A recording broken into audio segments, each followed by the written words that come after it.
के बीमारिया भारत में बस गइल बा। चीन के छोड़ा लेका कोरोना के बीमारिया भारत में बस गइल बा। ए बाबा हो दिल्ली में सैया हमर फंस गइल बा। ए बाबा हो चेन्नई में सैया हमर फंस गइल बा।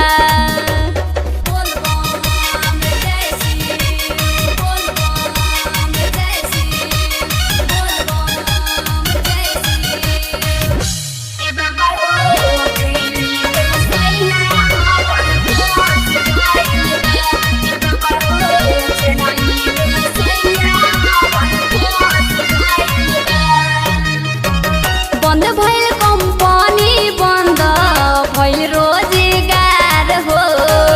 खैला पीला बिना सैया भइले बीमार हो। बंद भइल कंपनी, बंद भइल रोजगार हो। खैला पीला बिना सैया भइले बीमार हो। वीडियो कॉलिंग जब हम फोनावा तो अखिया दोनों धस गइल बा। ए बाबा हो दिल्ली में सैया हमर फंस गइल बा।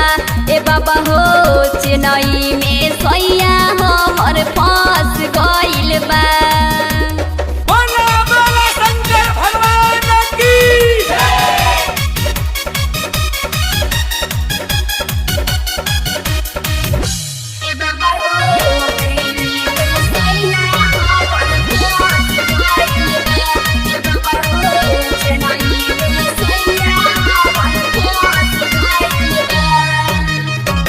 राइटर मनु मतलबी कैले गीतकारी कहेली गौरी परल विपत भारी।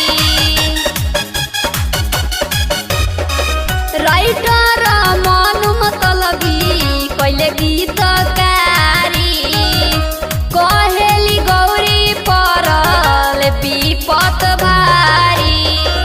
चंदन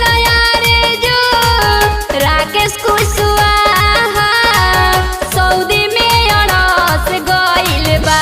ए बाबा हो दिल्ली में सैया हमर फंस गइल बा। ए बाबा हो चेन्नई में सैया